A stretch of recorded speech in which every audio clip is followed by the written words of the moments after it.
இன்றைக்கி இந்த வீடியோவில் மிக முக்கியமான எச்சரிக்கையான ஒரு ஜோதிட ஆன்மீக தாள்களை தான் இப்போ இந்த வீடியோவில் கடகராசினியர்களுக்கு பார்க்க போகிறோம். கடகராசினியர்கள் வீடியோவை ஸ்கிப் பண்ணாமல் பாருங்கள். உங்களோட ராசிக்கு என்ன ஆன்மீக ஜோதிட தாள்களை பார்க்க போகிறோங்கிறத இந்த வீடியோவில் தெரிஞ்சுக்குங்க. அதாவது இப்போ பார்த்தீங்கன்னு வச்சுக்கோங்களேன், 2025 4வது மாதமான ஏப்ரல் மாதமானது நடந்துகிட்ருக்கு. ஏப்ரல் மாதங்கிறது ரொம்ப முக்கியமான மாதம். ஏன்னா இந்த மாதத்தில் தமிழ் மாதமான முதல் மாதமான சித்திரை மாதம் நடக்குது. ஸோ சித்திரை மாதத்தில் நிறைய விசேஷமான நாட்கள் வரும். அதில் ஒன்றாவது ஒரு விசேஷமான நாள் சித்திரை மாத அமாவாசை. சித்திரை மாத அமாவாசை இப்போ வர இருக்குது. சித்திரை மாத அமாவாசை என்றைக்கு வரப்போகுதுன்னா ஏப்ரலுடைய 27ஆம் தேதி. ஏப்ரலுடைய 27ஆம் தேதி கரெக்டாக சித்திரையுடைய 14ஆம் நாள் ஞாயிற்றுக்கிழமை அமாவாசையானது வருது. இந்த அமாவாசை சக்தி வாய்ந்த அமாவாசையாக கருதப்படுது. இந்த அமாவாசையில் ஏற்படக்கூடிய கிரக மாற்றங்கள் காரணமாக ஒவ்வொரு ராசிக்காரங்களுக்குமே தலையெழுத்து மாறும்.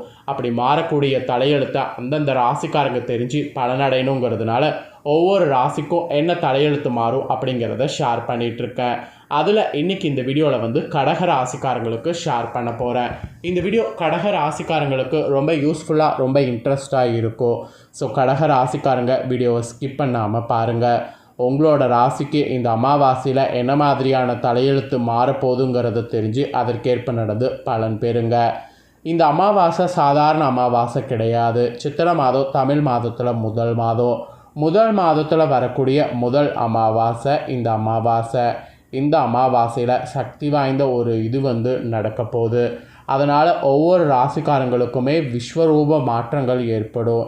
அதில் கடக ராசிக்கு என்னங்கிறத இந்த வீடியோவில் பார்க்க போகிறோம். கடக ராசிக்காரங்க இந்த சித்திரை மாத அமாவாசையில் என்ன நடக்குங்கிறத தெரிஞ்சு பயன்பெறுங்க. அதுக்கு முன்னாடி சித்திரை மாத அமாவாசை கடன் பிரச்சனையை கச்சிதமாக சரி செய்ய ஒரு கைப்பிடி கல்லுப்பை வைத்து உங்கள் கையால் வீட்டில் இந்த ஒரு பரிகாரம் நீங்கள் செய்யணும். இதை செய்கிறதுனால உங்கள் தலையெழுத்து மாறும். என்ன பரிகாரம் செய்யணும், உங்கள் தலையெழுத்து எப்படி மாறுங்கிறத உங்களுக்கு சொல்ல போகிறேன். ஃபஸ்ட்டு பரிகாரத்தை தெரிஞ்சுக்குங்க. அதுக்கப்புறம் நீங்கள் உங்களோட ராசிக்கு எப்படி இந்த அமாவாசையிலேருந்து நடந்துக்கணுங்கிறத உங்களுக்கு எக்ஸ்பிளைன் பண்ணுறேன். தமிழ் மாதம் பிறந்து வரக்கூடிய முதல் அமாவாசை திதி இந்த அமாவாசை. இந்த அமாவாசை தினத்தில் நம்ம வீட்டில் இருக்கக்கூடிய கடன் பிரச்சனைகள் தீர சுலபமான முறையில் கல்லுப்பு பரிகாரத்தை இப்படி செய்வது நல்லது. அதை பற்றி தான் இந்த வீடியோவில் பார்க்க போகிறோம். அமாவாசை தினத்தில் குலதெய்வத்தை வேண்டி நம்ம செய்யக்கூடிய இந்த பரிகாரத்தின் மூலம் நமக்கு உடனடியாக கைமேல் பலன் கிடைக்கும். அதனால் நம்பிக்கையோடு இந்த பரிகாரத்தை செய்யுங்க. கடன் தீர செய்ய வேண்டிய பரிகாரத்தை தெரிந்து கொள்வதற்கு முன்பு ஒரு விஷயம். இந்த அமாவாசை தினம் உங்களுடைய வீட்டில் முன்னோர்களுக்கு செய்ய வேண்டிய திதி தர்ப்பணங்களை தவறாமல் ஃபஸ்ட்டு செய்து விடணும். குறிப்பாக இந்த நாளில் வீட்டில் குலதெய்வத்தை மனதார நினைத்து குலதெய்வ வழிபாடு செய்யணும். இதெல்லாம் செய்து நல்ல பலனை பெற்றுட்டு தான் இந்த பரிகாரம் செய்யணும். இப்போது கடன் தீர கல்லுப்பு பரிகாரம் செய்வதை பார்க்கலாம் வாங்க. இந்த பரிகாரம் செய்யறதுக்கு உகந்த நேரம் காலை 6 மணிலேருந்து 7 மணி வரை.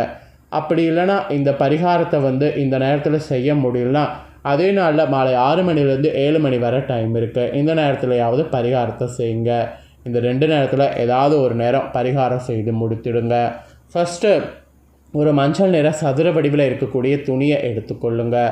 அதுக்கப்புறம் உங்களுடைய உள்ளங்கையில் ஒரு கைப்பிடி அளவு வீட்டு சமையலில் கல்லுப்பு இருக்குல்ல, அதை எடுத்து வைத்து பூஜையில் அமர்ந்துக்குங்க. உங்கள் குலதெய்வத்துடைய பெயரை 3 முறை சொல்லி எனக்கு இருக்கக்கூடிய கடன் பிரச்சனை அனைத்து தீர வேண்டும் என்று மனதார பிரார்த்தனை செய்து கொள்ளுங்க. அப்புறம் அந்த மஞ்சள் துணியில் உப்பை வைத்து விடுங்க.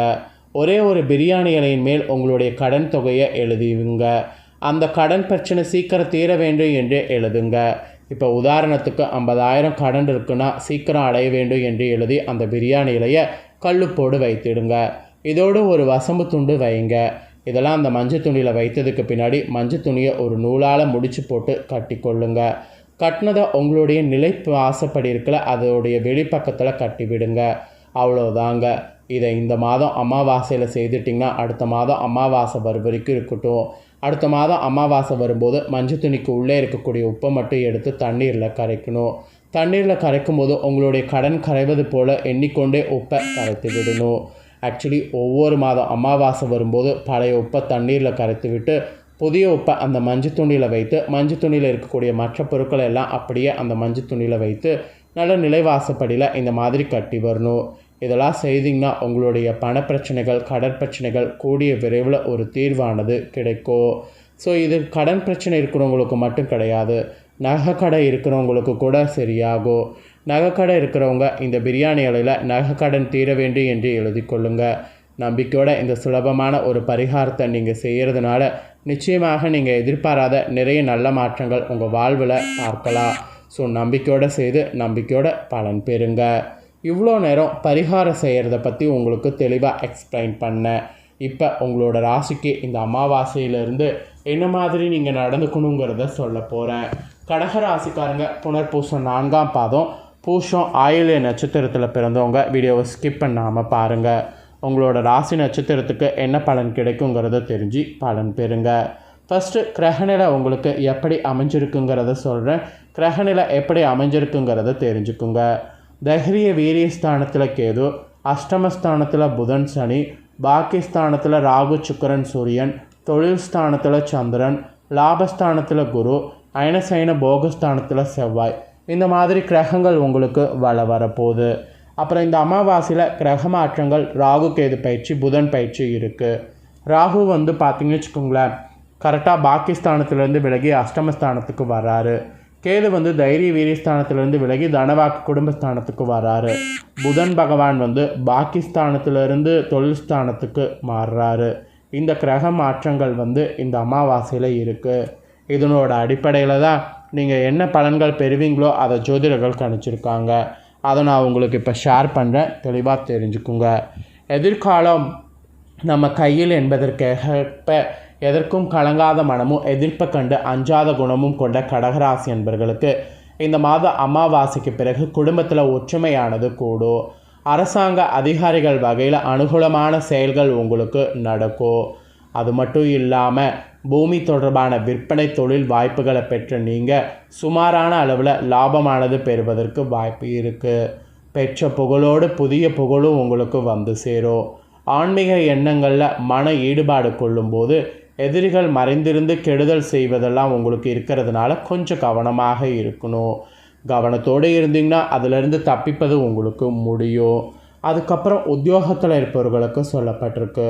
உத்தியோகத்தில் இருக்கக்கூடிய உங்கள் கடகராசிக்காரங்களுக்கு அரசு துறைகள் வகையில் அதிகார பதவியில் இருக்கிறவங்க சிலருடைய குறுக்கீடுகள் காரணமாக சோர்வு மனப்பான்மைக்கு ஆளாக நேரிடும். அதுக்கப்புறம் பின்னர் வரக்கூடிய காலங்களில் தகுந்த ஆலோசனைகள் கிடைக்கப்பெற்று உங்கள் பணியில் சிறந்து விளங்குவது முடியும். அதே போல் தொழிலதிபர்கள் உங்கள் தொழிலை வெற்றியும் புகழ் பெறுவது இருக்குது. ரியல் எஸ்டேட் செய்பவங்க உங்கள் தொழிலை வளர்த்து கொள்வது இருக்குது. தொழில் ரீதியாக புதிய ஆலோசனைகள் கிடைத்து தொழில் சிறக்க வழிகாட்டுவது உங்களுக்கு அமையும். வாகனங்களில் செல்லும் பொழுது மிகுந்த கவனத்தோடு செயல்படுவது நல்லது. வாகனங்களில் செல்லும்போது அந்த மாதிரி கவனத்தோடு செயல்பட்டிங்கன்னா பல இழப்புகள் ஏற்படாமல் தப்பித்து கொள்ளலாம். இது ஒரு அவேர்னஸ்க்காக இந்த அமாவாசையிலேருந்து உங்களுக்கு சொல்லப்பட்டிருக்கு. பெண்களுக்கு அரசு மற்றும் தனியார் துறைகளில் பணிபுரிய பெண்கள் சிறிது மந்தநிலை காண்பீங்க. அரசிடம் கேட்டிருந்த கடனுதவிகள் மற்றும் வரவேண்டிய நிலுவைத் தொகைகள் எளிதாக கிடைக்கும். பணிபுரியக்கூடிய இடத்துல இடைஞ்சல்கள் செய்யக்கூடிய நோக்கத்தோடு சிலர் செயல்படுவாங்க. அதை நீங்கள் கண்டு அவங்கள புறப்பணிக்கிறது தான் மெயின் நோக்கமாக நீங்கள் இருக்கணும். அப்புறம் கலைத்துறையில் இருக்கிறவங்களுக்கு கடன் வாங்கி செலவழிக்கக்கூடிய நிலை உண்டாகும். தொழில் ரீதியாக உங்களை புறந்தள்ள நட்போடு பழகியவர்களை முயற்சி செய்வாங்க. கடின உழைப்பை செயல்படுத்தினால் மட்டுமே முன்னேற முடியும். அதனால் இந்த அமாவாசையிலேருந்து கடின உழைப்பை செயல்படுத்த பாருங்கள். அப்புறம் அரசியல் இருக்கிறவங்களுக்கும் சொல்லப்பட்டிருக்கு. அரசியலில் இருக்கிறவங்களுக்கு பொதுமக்களுக்கு செய்ய வேண்டிய பணிகள் உங்களுக்கு நிறைவே காத்திருக்கு. ஏற்கனவே இருக்கக்கூடிய நல்ல பெயரை தற்காத்து கொள்வதற்கு இந்த காலகட்டம் மிகவும் உதவிகரமாக இருக்கும். அதே போல் மாணவ மாணவிகள் சிறப்பான பலனை காணலாம். நல்ல மதிப்பெண்கள் கிடைக்கும். மேல் படிப்பில் விரும்பிய பாடம் கிடைக்கும். வழக்கு விவகாரங்கள் உங்களுக்கு சாதகமாக இருக்கும். கைவிட்டு போன பொருட்கள் மீண்டும் கிடைக்கும். ஸோ இந்த மாதிரி அதிர்ஷ்டகரமான பலன்கள் உங்கள் ராசிக்கு கிடைக்கும் என்பது குறிப்பிடப்பட்டிருக்கு. இந்த அமாவாசையிலிருந்து உங்களோட ராசிக்கு என்ன பலன் கிடைக்குங்கிறத தெளிவாக இந்த வீடியோவில் ஷேர் பண்ணிட்டேன். ஷேர் பண்ணதை தெளிவாக இந்த வீடியோவில் உங்களோட ராசிக்கு நீங்கள் தெரிஞ்சிருப்பீங்க. தெரிஞ்சதுக்கேற்ப நடந்து பயன்பெறுங்க. நீங்கள் பார்த்து தெரிஞ்சு பயனடைகிறது போல் உங்கள் ஃப்ரெண்ட்ஸ் ஃபேமிலி இருக்கவங்களும் பார்த்து தெரிஞ்சு பயனடையணும்னு நினச்சிங்கன்னா வீடியோ லைக் பண்ணி ஷேர் பண்ணுங்கள். வீடியோவை உங்கள் ஃப்ரெண்ட்ஸ் ஃபேமிலியில் இருக்கிறவங்களும் பார்க்கட்டும். அவங்களும் அவங்களோட ராசி கடகராசியாக இருந்ததுன்னா இந்த தாள்களை தெரிஞ்சு இதற்கேற்ப நடந்து பலன் அடையட்டும். நெக்ஸ்ட்டு நம்ம சேனலில் நிறைய முக்கியமான வீடியோ போடப்படும். அதை எல்லாத்தையுமே உடனுக்குடனே தெரிந்து கொள்ள மறக்காமல் நம்ம சேனலை சப்ஸ்கிரைப் பண்ணுங்கள். கூட பெல் பண்ண ப்ரெஸ் பண்ணுங்கள். அதை பண்ணிட்டீங்கன்னா நான் போகிற மற்ற அப்டேட்டான வீடியோலாம் உடனுக்குடனே தெரிஞ்சு பயனடையலாம். ஸோ மறக்காமல் பண்ணுங்கள். நெக்ஸ்ட்டு வேறு ஒரு வீடியோவில் வந்து உங்களை சந்திக்கிறேன். நன்றி.